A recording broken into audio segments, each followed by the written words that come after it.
That's it. All right, thank you all for coming today again and giving me your valuable time to help me with my course. Like I said, I do appreciate it, so thank you very much. And like I said, today I'll be presenting one of the units of competency in this course that I'm presently involved in, the course being the Cert 3 in Business Administration. And this unit of competency, which I will present to you today, is communicate in the workplace, okay? So this unit describes the skills and knowledge required to communicate in the workplace, including gathering, conveying and receiving information and completing routine written correspondence. It applies to individuals who perform a range of routine workplace communication tasks using a limited range of practical skills and a fundamental knowledge of effective listening, questioning and non-verbal communication in a defined context under direct supervision or with limited individual responsibility. So this hopefully will relate to you all here today, being that you're all required to communicate in the workplace, being with fellow workmates, team members, also with the job seekers and stuff that you're helping with. So hopefully you'll get something out of this communication in the workplace. Okay, so to try and put this in a more structured way, I'll split the competency up into elements and the performance criteria for each of these elements. So what the elements means is that the elements describe the essential outcomes. So with the elements for this competency, there's 3 of them. The first one's gather, convey and receive information and ideas. Okay, and the second one is complete workplace documentation and correspondence. And the third one is communicate in a way that responds positively to individual differences. Okay, so with the first element being gather, convey and receive information and ideas, there are several performance criteria. These criteria describe the performance needed to demonstrate achievement of the element. So basically these performance criteria are what you here need to demonstrate so as to show that you have achieved as such.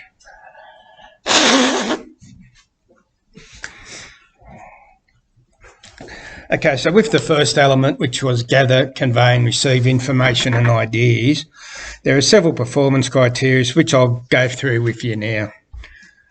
So you need to be able to collect information to achieve work responsibilities for appropriate sources.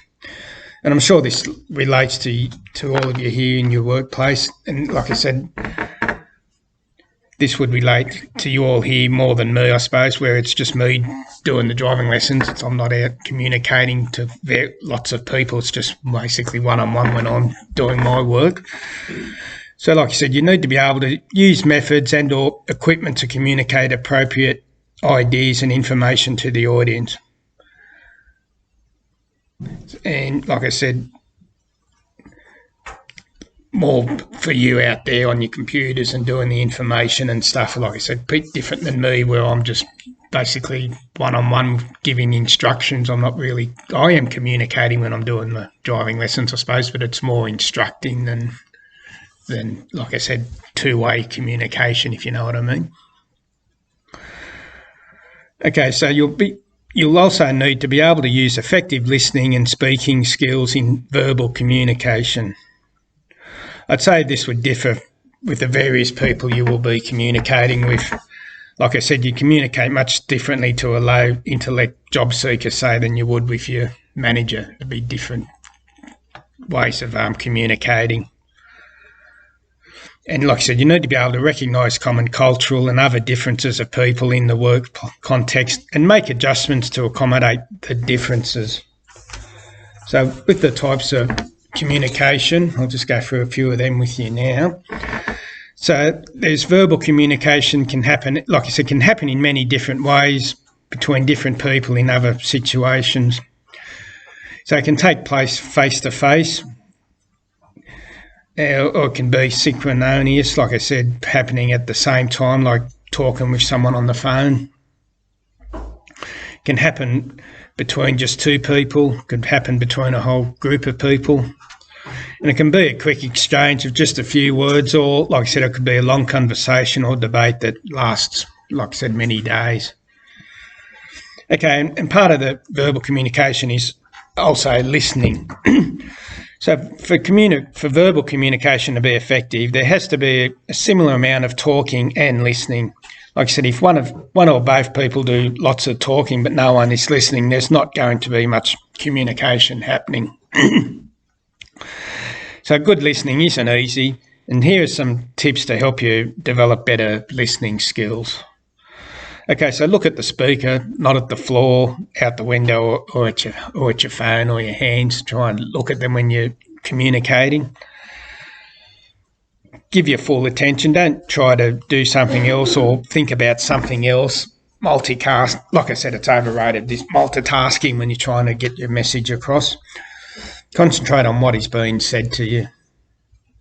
And listen for main ideas. Like I said, try to grasp the bigger picture, the overall meaning of what you are being told.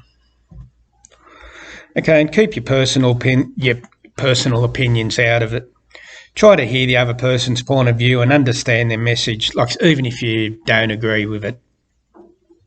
And let them finish. Like I said, interrupting, jumping into finished sentences and changing the subject. Like I said, that's all just rude when someone's trying to communicate to you.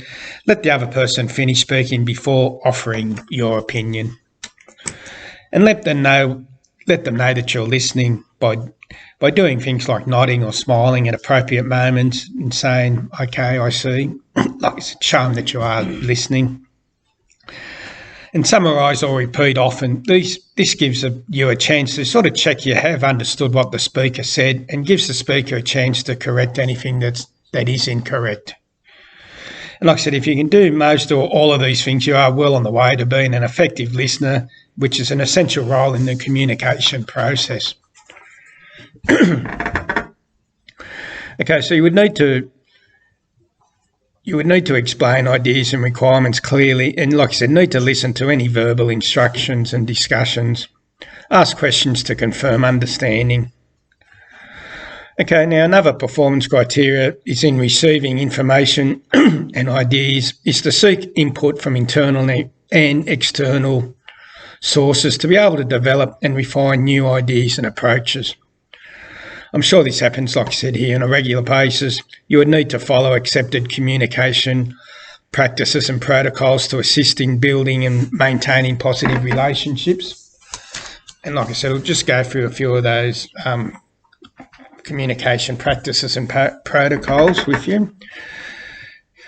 So like I said, become confident, comfortable and consistent with your staff communications.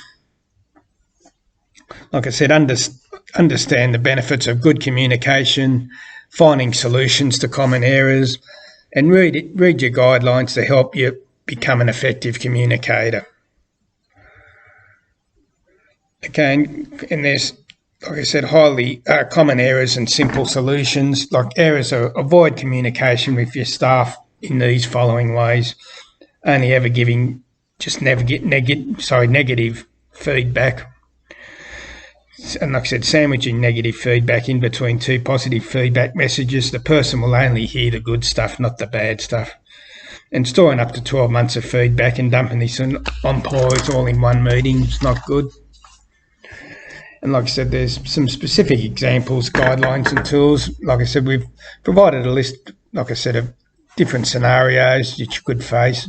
And they should be put in, like I said, a regular discussion when you need to communicate. And like I said, other ones to look at: constant lateness and employees constantly late to work. You've spoken to them informally, but now you want to speak to them in a more formal way. So like I said, to solve the problem, you probably should organise a meeting with this employee, go through the actual dates and times they were late. Like I said, be specific, and ask them if there's a reason why they're continually late. Listen and give them a chance to speak, find out, and document the conversation that takes place, and give them a copy of this documentation for any future references. Okay, and also, like I said, employees completed a major project and you want to give them positive feedback. Like I said, tell them it's a job well done. And like I said, good feedback. You should organise a meeting with the employee, gather all the information about the project, be generous and specific with the feedback, and explain how the contribution has benefited the business, and be prepared, like I said, and be sincere. Practice if you need to. And then if you've got staff not working well together, your team are having issues communicating with each other, well, you need to get them together to outline your expectations on how you want them to sort of work better together. To deal with this issue, you probably should organise a meeting with the whole team. Ask the team to voice their frustrations in a constructive manner. And document team responses and try and come up with fixes or recommendations. Like I said, get the team to agree on an action plan. Act as a facilitator for the session, like I said, but don't take over the whole communication. And also another one of documenting the outcomes of your action plan.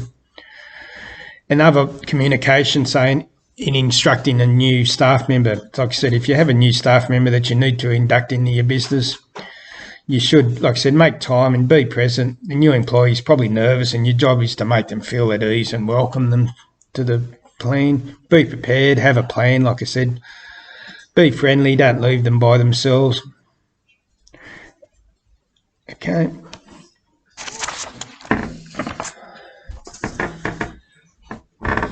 Okay, so like I said, you also need to be able to respond to instructions or inquiries promptly and in accordance with organisational requirements. So with this, meaning to plan and implement routine tasks and workload, making limited decisions on sequencing, timing and collaboration, seeking assistance in setting your priorities. Okay, now the second element, which I think is very important in any organisation, is in completing workplace documentation and correspondence. So, like I said, something I'm sure you all here are constantly having to do is documentation and correspondence. So with this, you'll need to be you need to be able to present written information and ideas in a clear and concise language to ensure that the intent and meaning of correspondence and that it's understood by the recipient as well.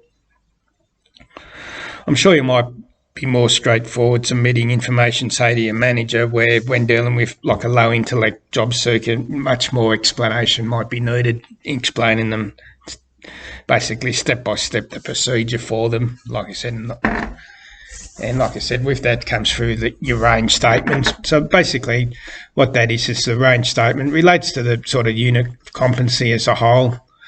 It allows for different sort of work environments and situations that may affect your performance. Like I said, so essential operating conditions that may be present with training and assessments, that's depending on the work situation, the needs of the candidate, the accessibility of the item, and like I said, communication equipment. Well, equipment might include, like I said, your emails, your facsimile machines, your computers, network systems, telephones. Then there's verbal communication, and this may include, like I said, answering inquiries from your clients, answering telephone calls, informal discussions, requests from other fellow colleagues, and like I said, use of voicemail, etc. And then there's organisational requirements, and like I said, these may include access and equity principles and practice, business and performance plans, define resource parameters, like I said, your ethical standards, and then your goals, your objectives, your plans, your system and processes. And then there's your OH&S policies, procedures and programs.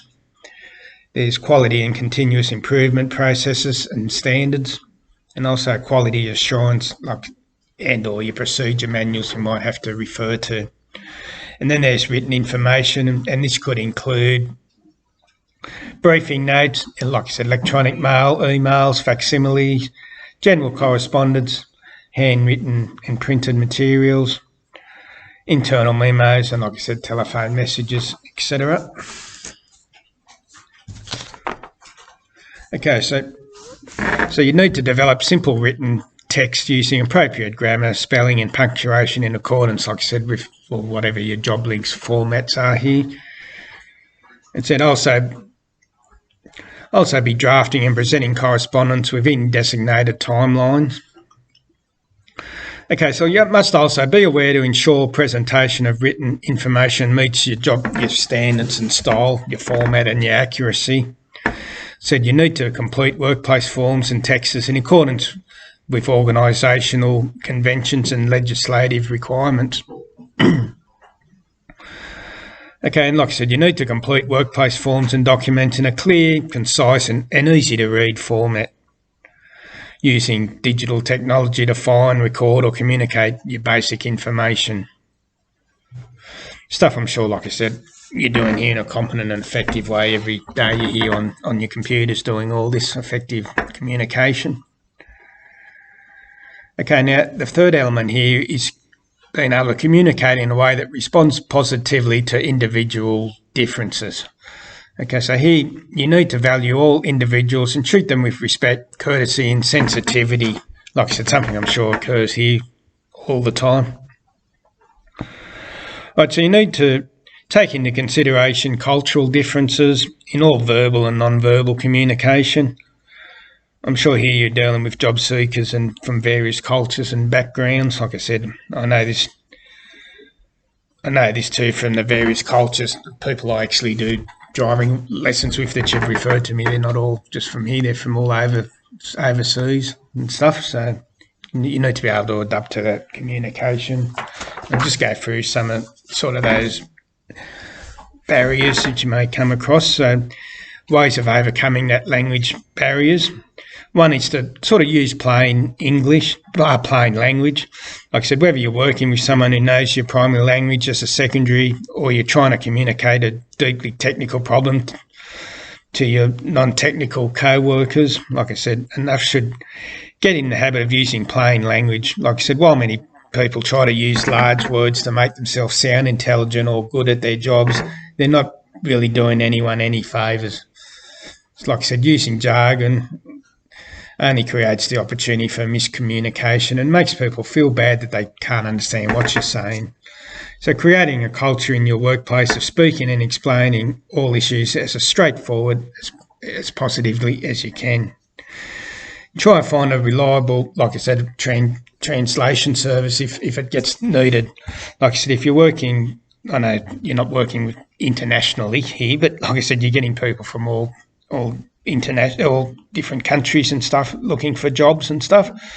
So like I said, if needed, enlist the help of a qualified translator or find a translation service, like I said, that meets their needs. Like I said, every document deemed important to the entire company should have a translation into their primary language of their office. So be careful when finding service and be sure to vet the qualifications. You'll see several, like I said, websites that claim to translate from one language to another, but they may not account for different dialects, and sometimes words have different uses in different cultures. Okay, and like I said, enlist interpreters if need be, whether you have existing employees to hire one. I don't know if you do here ever have to use interpreters or not. I don't think it'd be too often. Yeah, we do. We don't really in Muswellbrook. It all depends where the cohort is. So like in Walls End, we there's a lot of Sudanese. So we use a lot of interpreters down there on a daily basis. Yeah, and that's good. Like I said, it maybe not as much here, but I could imagine in Newcastle and Sydney and stuff like that it'd be different. Yeah. And like I said, use visual methods of communication as well. Like I said, words often fail us, and when they do, showing can be a lot more effective than just telling. Use pictures or diagrams to explain any complicated concepts. Visual cues are invaluable for getting everyone on the same page, not to mention thinking more creative about these solutions. And be respectful as well. Like I said, language barriers, like all barriers to communication, it can be frustrating. They require patience, understanding, and like I said, courteousness. Ensure that when you or your team are struggling to communicate, that you never raise your voice to over sort of communicate. Talk slower instead of louder. and instead of being forcibly. And remember, when someone is working through a language hurdle, it has nothing to do with their sort of actual intelligence or ability to grasp the concept behind what you're trying to say. So continue to speak proper English as you search for common ground so that they can learn how to understand correctly too. And like I said, language barriers can be a challenge, but working with people of different cultures and backgrounds drives innovation, creativity and success. So like I said, don't let language barriers stand in the way of embracing everything a diverse workplace has to offer. Okay. And like I said, also you need to use communication to develop and maintain positive relationships, mutual trust and confidence. I'm sure this occurs, like I said here, regularly, where say someone doesn't say they don't get chosen for the job that you've applied for them. I like I said, I see it as well in driving. Ones that fail their driving test, they're disappointed of it. But like I said, you need to maintain, like I said, that positive attitude, keeping the job seeker up with their self-confidence. Like I said, I'm sure they might lose a bit of self-confidence if they don't get the job that they applied for. Or like I said, if they failed their driving test, like I said, as disappointing as it is, like I said, you just got to try and keep their confidence up. And like I said,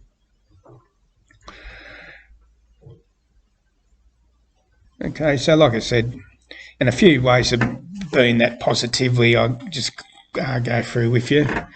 So like I said, you determine the positive attitude, start your day strong. Like I said, most of the population might have, like I said, drag yourself out of bed. That always just sets a negative frame for the entire, like I said, positive people create a morning ritual that reinforces like life's okay and they're happy to be out there, like I said. I think that with you saying about positive people, starting a day and that, I think that this what we're in now, COVID-19, that's been a real teller to who's positive, and about the situation and who I'm trying to think who portrays that positive amongst the whole team, because you only need the one, as you said before earlier, you only need the one negative and it turns everything negative. So I think that when people are in stress, some sort of stress, it really shows the people that have got a real positive outlook on life. They really come to the forefront. Yeah, that's exactly right. Like I said, it's trying times at the moment. We've never sort of been through before, have we? Seen that a fair bit too when you were a police officer. Yeah, exactly. Like I said, you saw the negative times and bad times, and like I said, at the moment, this is stuff none of us have experienced before. So the first time for it all. For everything. Yeah. And like I said, other positive ways you can do is like using sort of books or audios or videos, like I said, just showing positive thoughts.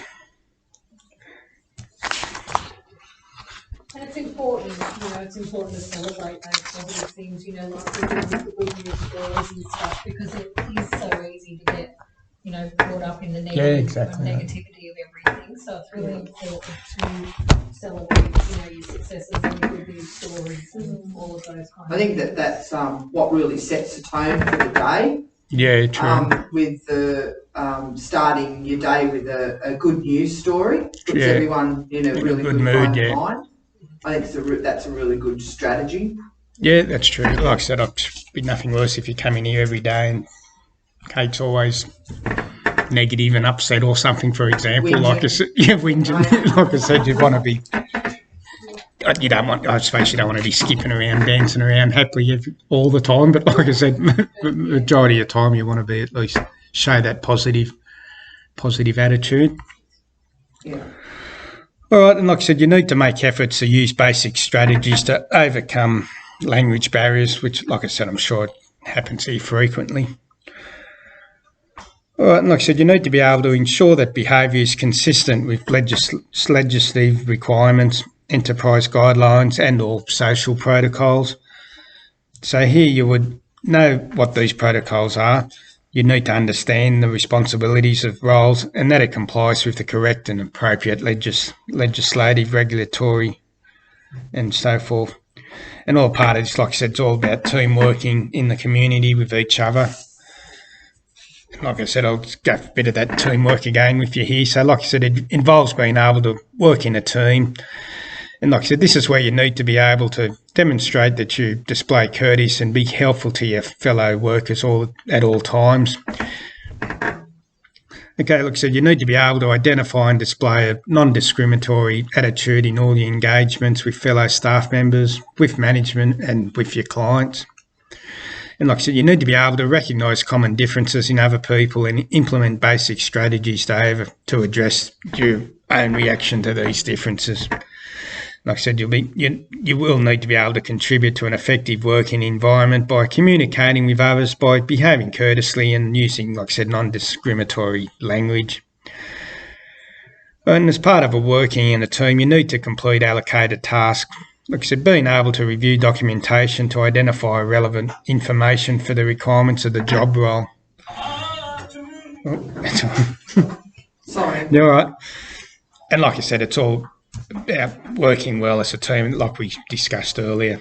Like I said, much harder if you're not talking to each other. Like I said here, it's better that you can help assist each other and help in your roles.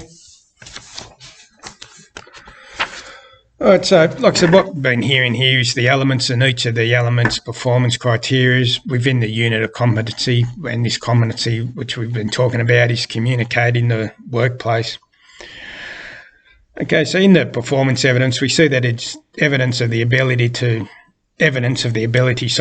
communicate information and ideas verbally and non-verbally, taking cultural differences and language barriers into consideration. Producing written material used routinely in your day-to-day work, which is clear, concise, and effectively conveys the intended meaning to the recipients. Completing workplace, your forms, like I said, I'm sure you're doing that here all the time. Using style, format, and level of accuracy appropriate to the type of written material. Providing prompt responses to requests for information in accordance with the organisational requirements. And to complete the unit requirements safely and effectively, the individual must be able to identify any organisational policies, plans and procedures which detail organisations, standards or protocols for workplace communication. And like I said, describe different communication styles and outline the barriers to the communication. And like I said, I'll just go through a bit of the principles of that communication with you now. So like I said, principles of communication. Like I said, communication is a two-way process of giving and receiving information through any number of different channels. Whether one is speaking informally to a colleague, addressing a conference or a meeting, writing a newsletter, article or formal report, the following basic principles do apply. First is to know your audience, know your purpose, know what your topic is, and then anticipate any objections, present a rounded picture and achieve credibility with your audience. Follow through on what you say and like I said, communicate just a little at a time, not all overpowering at once, but step by step. And presenting, can't talk now. Present informal in several ways. Develop a practical, useful way in getting feedback. And like I said, use multiple communication techniques. And like I said, communication can be complex. Like I said, when listening to or reading someone else's message, we often filter what's being said through a screen of your own options. And this is one of the major barriers to communication is your own ideas and your opinions. And there's environmental factors as well. So like I said, communication can be influenced by environmental factors that have nothing to do with the content of the message. And some of these factors are the nature of the room, how warm it is, comfort in your chairs, like I said, all relates to the environment. Outside distraction, like I said, what's going on outside. the appearance, style or authority of the speaker, listeners' education, his knowledge of the topic, and like I said, the language, page layout, design of the message. And like I said, there's different thing with communication, with decision makers. So innovation and change often depends upon persuading potential users of the benefits of any invitation. And to deal persuasively with decision makers, it is necessary to know and understand their interests and opinions. Okay, the following questions might be helpful in organising technical transfer efforts. So who are the key people you're trying to persuade? Who will make the decisions about innovation and change? Could be what are these decision makers' past experience with innovation and change? And what are the decision makers' current attitudes towards innovation and change? Are they neutral, friendly, hostile, or apathetic? And what is the most appropriate way to approach the decision maker? Another one's what programs or services will the innovation improve, or what programs or service will the innovation, what problems may it cause, or how will the innovation or change benefit the decision maker? And like I said, there's principles of effective persuasion. So whether making a formal presentation at a meeting or written report or fact sheet, the following principles you should hold up. Like I said, do not oversell or overstate your case. Make effective use of understatement. Outline the topic you are trying to cover into two parts. The first part should give a broad background information, while the second part provides a detailed summary. And persuasion depends on clarity and simplicity. Avoid, like I said, the use of jargon and buzzwords and so forth. Be prepared to back up claims or facts immediately. Okay, and incorporate major anticipated objections into your program or presentation. And then, like I said, another one is feedback. Is in like I spoke before about listening. So getting and giving feedback is, like I said, one of the most crucial parts of good communication. Like any other activity, there are specific skills that can enhance the feedback. And listening, like I said, is a key part of getting feedback. So listen to the complete message. Be patient. This is especially important when listening to a topic that provokes strong opinions or radically different points of views. In these situations, like I said, it's important not to prejudge the incoming message. Learn not to get too excited about a communication until you are certain of the message. And like I said, work at your listening skills. Listening is hard work. I said good listeners demonstrate interest and alertness. They indicate through their eye contact, posture and facial expressions that the occasion and that the speaker's efforts are a matter of concern to them. And like I said, most good listeners provide speakers with clear and unambiguous feedback. And judge the content, not the form of the message. Like I said, such things as the speaker's mode address, quality of voice, the delivery mannerisms and physical characteristics are often used as excuses for not listening. So direct your attention to the message, what is being said, and away from the distracting elements. And eliminate any distractions. Like I said, physical distractions and complications seriously impair the listening. Like I said, these distractions may take many forms: loud noises, stuffy rooms, overcrowded conditions, uncomfortable temperature, bad lighting, etc. Like I said, good listeners speak up if the room is too warm, too noisy or too dark. And like I said, there's also internal distractions. There's worries about deadlines or problems of any type may make listening difficult. So if you're distracted, make an effort to clear your head. And if you can't manage it, arrange to communicate it, like I said, at some other time. And like I said, think effectively and critically. Like I said, on the average, know what is being said and support the speaker's point of view. What assumptions are being made by the speaker and the listener? Like, how does this information affect me? Can this material be organised more efficiently? And like I said, are there examples that would better illustrate what is being said? And what are the main points of the message? And like I said, selecting the best communication methods is another way. And like I said, in communicating with decision makers, use of the most appropriate communication methods. One way to do this is to ask yourself, like I say, the following questions. What is the purpose of your message? Do you plan to tell them something new, inform them something, or do you plan to change their view, persuading them?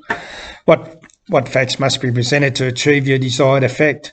And what action, or if any, do you expect decision makers to take?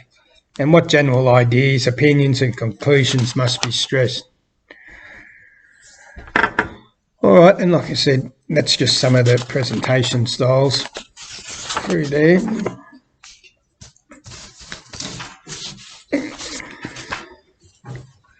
Okay, so what we've said, ability here is the evidence of the ability to communicate, like I said, information and ideas verbally and non-verbally, taking cultural consideration and language barriers into consideration.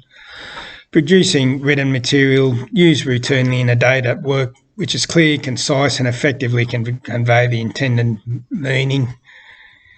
Okay, and providing prompt responses to requests for information in accordance with organisational requirements.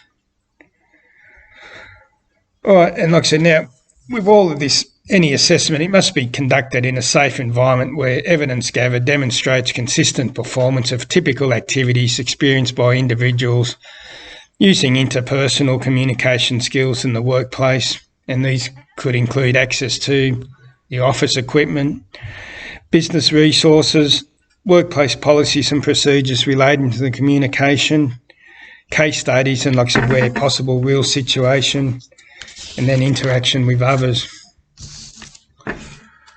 So like I said, we're coming, like I said, hopefully this is now a bit of more clearer picture on the sort of various elements of being able to communicate in the workplace. I'll just ask, does anyone have any questions? Yeah, I have one. Oh, okay. What do you think the greatest challenges are in good communication? All right, thanks, Kate. Yeah, like I said, challenges in good communication. People who think communication's all about what you say versus how you say it, really. Like I said, people if you focus too much on being heard instead of listening to the others as well, it shouldn't be all just one, well, hopefully not all the time, just one dominated way. Like I said, people who use the wrong channel to send a message, such as choosing like a difficult situation with someone else through a weak channel, and not re-evaluating whether effective communication is happening. Like I said, checking to see if people actually understood what was being said. Right there now, anyone else have a question? Jess. So I guess this day and age, social media and the internet are quite a big factor in our communications. Do you think it's changed the way that we do communicate, personally and professionally? Oh yeah, like I said, social media's, like I said, absolutely changed the way we communicate now. Like I said, now messages can travel around the world in like a matter of seconds. Yeah. Like I said, sometimes reaching an audience, like I said, far larger than any single newspaper could ever have hoped to have reached, really.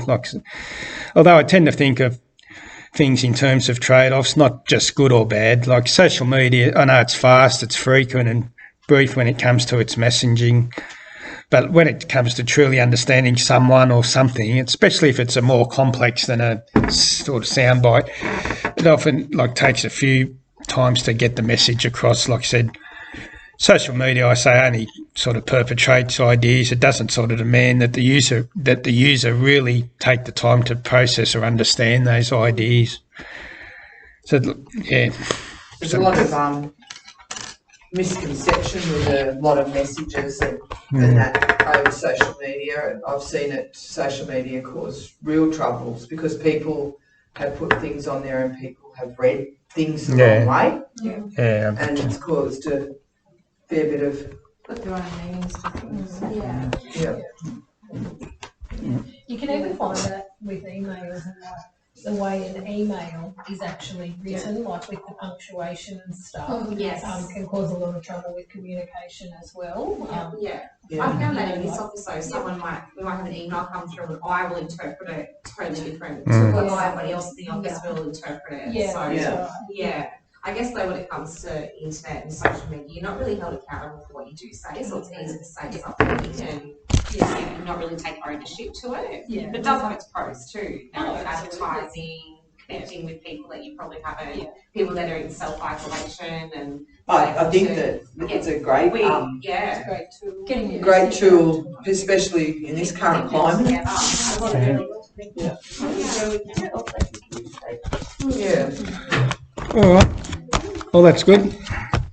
Oh, like I said, thank you for your time. I know you're all busy, but thank you for giving me this opportunity to let you know a bit more about communicating.